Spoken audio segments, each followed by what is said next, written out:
Hello everyone, I'm Captain Logan, and welcome once again to the vast and ominous comic book vault. It's time once again for new acquisitions, and I've got 5 new books for you this week. One Marvel, lots of DC, lots of Batman, as you might suspect this week with the end of Death of the Family. But we're going to start off this week with Uncanny X-Men #1, the long-anticipated companion to All New X-Men, written by Brian Michael Bendis, with art by Chris Richarlo, who I am not familiar with.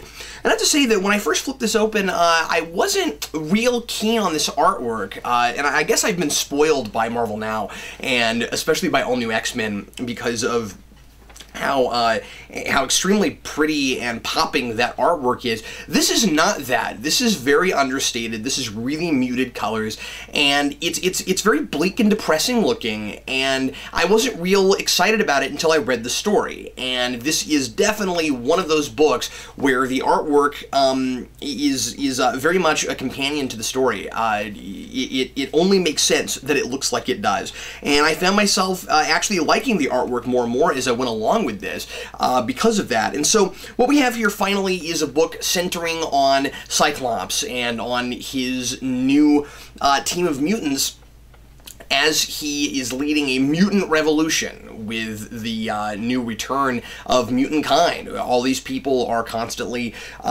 getting mutant powers out of nowhere and just suddenly becoming mutants after what happened at the end of AVX with the dissipation of the Phoenix Force. And it's good to finally focus on this. And as I talked about with All New X-Men, I was really surprised by how long they decided to wait before putting out this book. And I kind of like that we've had, 7 issues of All New X-Men before this, and that we had a really good setup for this in All New X-Men. I call this a companion. I really feel like these books are meant to be read together. Now, that's not to say that you can't read All New X-Men with the story about the original 5 coming forward through time and, dealing with the current X-Men without reading this. But at the same time, the 2 Cyclopses, that's kind of the crux of that piece, and that book is focusing on the original Cyclops and having to, deal with the fact that he grows up and kills Charles Xavier. And then this book focuses on the revolutionary Cyclops. The book opens with Mariah Hill of S.H.I.E.L.D. showing up to an obscured figure who we don't immediately know who it is to get information about Cyclops. And this person suggests that S.H.I.E.L.D. should not be trying to kill Cyclops, but should in fact be trying to force Cyclops to make a giant mistake publicly to show the public who he really is.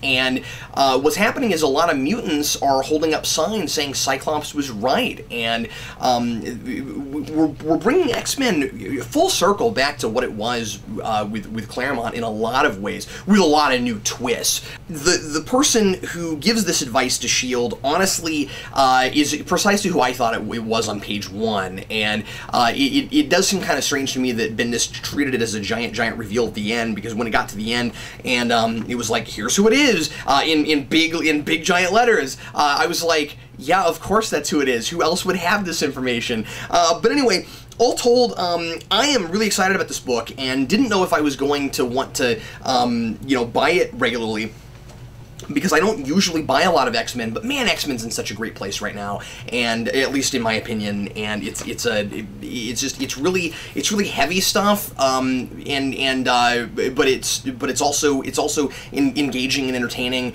and it's unpredictable, and I don't know where it's going, and I'm very excited to find that out. Something I think that Bendis did a really good job with on this too was assembling this team, because it starts off. And it seems very likely, by the way, that this will change quickly. But it starts off with Cyclops and Magneto and Emma Frost and Magic, and 3 of the 4 of those were part of the Phoenix Force. And then we have a couple of new mutants with brand new powers, and I really appreciate that he's doing that, because after all, that's what this is all about: new mutants. The fact that mutant kind is coming back, and we're kind of back to square one with people becoming mutants and not knowing what to do with it.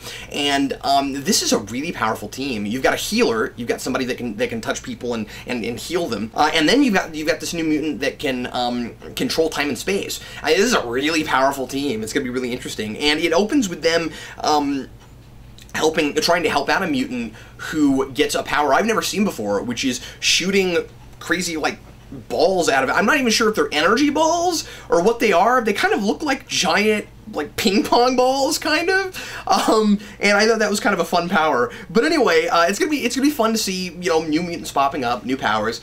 And anyway, the only thing I'm really not digging about this book is some of the costumes. I don't like the fact that Magneto's wearing an Onslaught helmet, and I don't like the fact that Cyclops is basically wearing a Judge Dredd helmet with an X on it. It looks really kind of strange, and I sort of wonder where they got these costumes. But anyway, I really do recommend this quite a bit, and I recommend reading this and All New X-Men together as companion pieces. This stuff is coming out twice a month right now. I know it's expensive for people to buy both, but we're getting a lot of story, and you do get a lot of bang for your $3.99, and I think it's totally worth it. So, moving on to DC, let's start off with Batgirl number 17. Actually, I'm sorry, let's start with Batman number 17, because this takes place after this. So, this is the end of Death of the Family, and once again, like I always do with Snyder, I have a difficult time deciding where to start with this without giving away everything that happens in this book.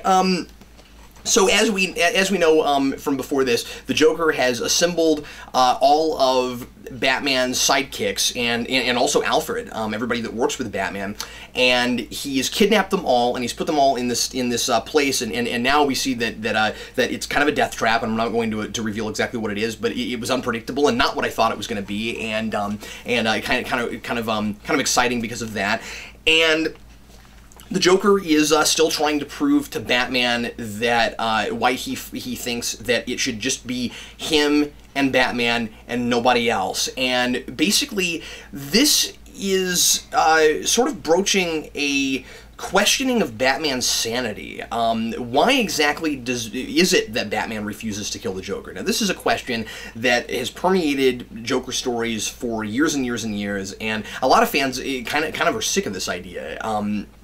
Where you get to these big kind of denouements with Joker stories where is Batman going to kill him or not? Well, of course he's not, because he's got to come back again, and Batman doesn't kill, and Batman's always afraid of that slippery slope that's even talked about in this issue of, you know, well, if he were to kill the Joker, he would be no better than the Joker. If he kills the Joker wins. If he kills the Joker, that might lead to him more easily killing other people. And the Joker goes through all of those different scenarios in this, and basically says that they're all excuses that Batman says, and that he's just covering up for the real reason, which is in this deep down subconscious, really twisted way, he cares more about the Joker than he does about his sidekicks. And there is kind of a little bit of truth to this, maybe, you start to think. And it doesn't make Batman, like less of a sympathetic character, because you start to kind of wonder if maybe it's always kind of been that way, and it's more of an exploration of his character. Than it is just like Snyder adding something that was never there before. Because after all, Batman would know the Joker better than anybody else, and in this really bizarre way, it's like being such arch enemies. It's almost like a messed up friendship. To the Joker, it's like he's the real Bat family, and all of the rest of them need to go. And I really like the way this ends, although I called it, and I won't explain what I mean by that until later, but I really kind of predicted that that this would end the way that it does, and I'll tell you right now, nobody dies in Death of the Family. I don't feel like I'm giving away too much by saying that. A lot of people speculated that maybe they would kill one person off or something. That really never seemed to be Snyder's endgame to me, and it didn't really make a lot of sense with the title. So it'll be interesting to see where things go after this, because this does kind of change the status quo to a degree. There's nothing formalized at the end of this, but there is some questioning from the people Batman works with about whether or not there is a little bit of a grain of truth to the Joker saying that the Batman that Batman actually cares about him to a degree, and that he just can't bring himself, and that's really the reason that he's never done away with the Joker, and that everything else is just kind of an excuse.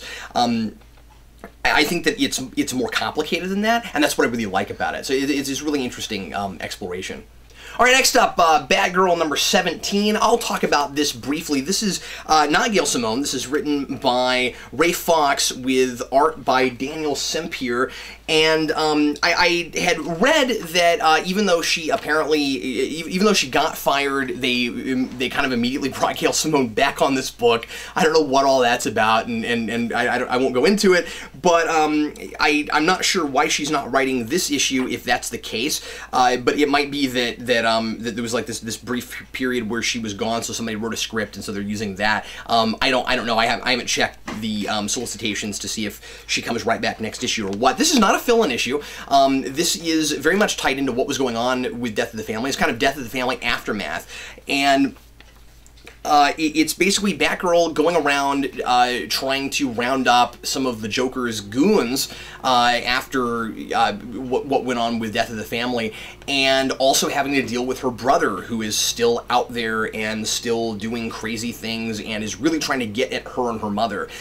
It's not a bad read. I picked it up. I don't read this book all the time, but I picked this up because it was more James Gordon stuff. And after Black Mirror, I really dig James Gordon as a villain, and I think that the family dynamic with him and Barbara and with Jim Gordon is really interesting. And it's just really sad that despite everything his parents tried to do for him, and despite everything Barbara tried to do for him, he's turned out the way he has, as kind of a serial killer. And there's this really great moment, probably the thing I latched onto the most here, where Jim Gordon is giving his police assignments, and there's this kind of list of people they're going after, and James Gordon is on it, and he calls him this individual, and says that don't hesitate to bring him in. Never calls him his son, and it's all kind of sad, and it's handled in a really believable way. What I don't like about this issue is that it's really kind of wordy. It's a little overwritten. It's not quite as good as Gail Simone stuff before this, as you might expect, but it's solid. It's good. The villain at the end that it turns out to be responsible for all these fires is kind of out of nowhere and random and kind of silly. So I'm not sure where that's going, and that'll be kind of odd, but to see, I guess. But the story's called Endure the Flame, and it does that bookendy thing where it kind of starts at the end and then goes back 24 hours earlier, and I don't love that kind of thing. I think it's a little bit easy, it's a little bit gimmicky. You can already get me invested in this story about Batgirl trying to round up the Joker's goons, and about James Gordon. You don't have to start with, oh look, there's fire, and Batgirl's going to be in this terrible situation, in this mortal danger, which when you get to the end of the issue, she's still in that same danger. I don't. Just me personally, from a narrative standpoint, I never care for those kind of gimmicky places to start a story. Nonlinear storytelling is one thing, but I feel like that's a little bit easy. It's kind of a cliched comic book motif at this point. Sometimes it's done well. Here, I didn't really care for it, but not a bad read. I do recommend this one, and the art is great. I really like how Semper draws Batgirl, and there's a lot of really dynamic action in this issue. Next up, let's jump over to Batman Arkham Unhinged number 11. So, I have mentioned before that this is kind of an anthology book, and that each issue is kind of its own story set in the Arkham City universe. And what I really like about what Friedolf does with this one is that he kind of like ties together a lot of the stories that he's already done in this book. And while a lot of those other issues you could easily read and enjoy as long as you've played Arkham City, or maybe some of them even if you haven't, this book is a lot more enjoyable for those of us that have been following this book. And it's almost like he's rewarding us for keeping up and making this seem like more of a continuity than it was before. And I've praised Friedolf a lot for being so good at keeping track of the Arkham City continuity, as complicated and interwoven as it is, and that he's got great voices for all these characters, and that he gets classic Batman, and this is more of that.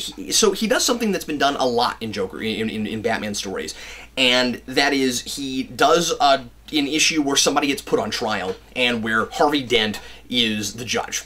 That's been done a lot, and the twist this time is that he's not putting Batman on trial, he's putting the Joker on trial. And just like was done in the episode Trial, in Batman the Animated Series, the jury is all major Batman villains, and in fact it's most of the Batman villains.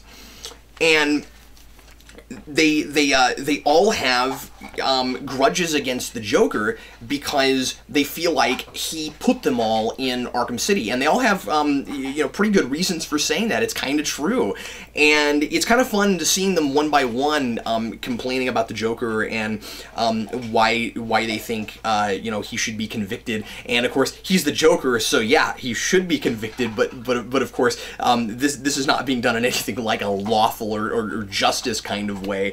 And at the end, Batman and Joker both end up kind of being put on trial together briefly, and then they just kind of have to work together to fight everybody off, which is kind of fun. I do kind of wonder why Batman jumps in and stops this. I mean, I guess it's just kind of for the principle of the thing, but it is kind of weird to see Batman jump in and save the Joker of all people when he's being put on trial by his peers. That seems like it would be a really easy out for Batman. Oh, you know what? Maybe this really is kind of justice for the Joker. I'm not saying that that's what should have been done at all. I'm just saying that it does. I might have enjoyed some kind of an explanation or sort of a nod to the fact that it is a little bit weird that Batman jumps in to save the Joker from the rest of these supervillains. I also really like Harley Quinn in this because she acts as the defense attorney, and she puts on a coat and glasses, and you really get the sense that her kind of airhead thing is just an act, and that she really is more intelligent than she leads on. Because here she kind of is a pretty competent attorney. So anyway, I thought this was a really great issue, and really great art from Miko Cyan, who is not somebody I'm real familiar with, but some really great painted artwork. And I really like this color scheme quite a bit. Finally, I'll talk about Ninja Turtles number 18. This came out, was supposed to come out a couple weeks ago. I guess it came out last week. My shop didn't get it till this week, so now I'm finally talking about it. I'll be talking about Ninja Turtles again next week because issue 19 comes out next week. So not a lot to say about this one. It's great. It's a lot of fun. This kind of is the cover. You see all of this action going on in Dimension X on the cover. That's what this issue is, and really what the whole thing has been leading up to in a whole lot of ways. There's not a lot of like deep character stuff or really interesting thematic things going on here. This is all about the plot. This is all about the mythos of bringing in the cartoon Ninja Turtle stuff and finding a way to do it a little bit more seriously. But this is all over the top, crazy fun comic book stuff. But because I'm invested in the characters, and because it's being done in a because all of the street level stuff is done so believably, this doesn't feel counter to that. This doesn't feel like it doesn't fit within my suspension of disbelief, and I think it's really fun. The Turtles finally get to find out who Krang is. The Turtles finally and we finally get to find out what Krang's whole endgame is. And I'll go ahead and reveal that here. Krang's whole plan is to change Earth itself so that the Utroms can better live here, and because their planet is gone, and he wants to create a new Utrom homeworld. And I think that's a really cool villain plot. And so we learn about the Fugitoid who got his own one shot, and we get more about that here, and we find out, more about his background and how he used to be not a Fugitoid, that he used to actually be one of the neutrinos, and then he got stuck in his this Fugitoid body. This is really 80s. Is one of the things I really enjoy about it. Is like you know, it's your traditional go save the princess kind of plot, which Michelangelo does. There's a princess and he tries to save her, and a princess of the neutrinos. And yeah, if you want some really great fun escapist stuff, that's where Ninja Turtles is right now. And I'm sure it's on its way to going back to more of the emotional resonance stuff, and I'm not saying that there's not any emotional resonance in this issue. I'm just saying that this is just chock full of jumping over lasers and you know, building the Technodrome and all the stuff that you might remember from the 80s cartoon if you were a Ninja Turtles fan like I was at the time that it was first really popular. So anyway, that's all I had to say about that. Let's go ahead and jump over now to Dan Torrey, who's going to talk about some books that Captain Logan didn't read. Hi everybody, and welcome once again to Things Captain Logan Doesn't Read. I'm your host, Dan, and today I have 3 books for you that Captain Logan just didn't happen to read that I bought. And I have 1 Dark Horse and 2 Marvel for you guys. So let's start off with Minority, shall we? We'll take a look first at Star Wars #2. This book is by Brian Wood, writing, obviously, and art by Carlos Danda. I want to say right off the bat that this book feels like it matters 100%. And I think Brian Wood is making a great case for this book being part of the original trilogy's canon, which, in my opinion, says a lot.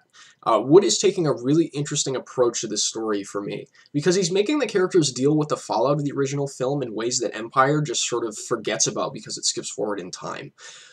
Leia and Darth Vader are poised to be the main characters of this book, and Wood sets them on parallel paths, which I thought was interesting. Both of them are dealing with the destruction of quote-unquote planets by their hand, while also simultaneously being pressured by their political superiors because of how instrumental they were in that destruction, for better or worse. Leia is still trying to grasp the fact that her homeworld has been destroyed. We see that emotional fallout here a little bit. She feels somewhat responsible for it, but doesn't have time to deal with it properly because of pressure from Mon Mothma to take a more active role in the rebellion's leadership, obviously because of how instrumental she was in destroying the Death Star. Vader, on the other hand, doesn't want to take 100% responsibility for the Death Star's destruction, and because of that has been reassigned from his flagship Star Destroyer by the Emperor. Wood, interestingly enough, sets up an antagonist for Vader within the Empire as well in this issue, which is a great thing to do for Vader. Vader is one of those characters I think that can be hard to write as a protagonist of a story, but Wood is doing a fine job of it here.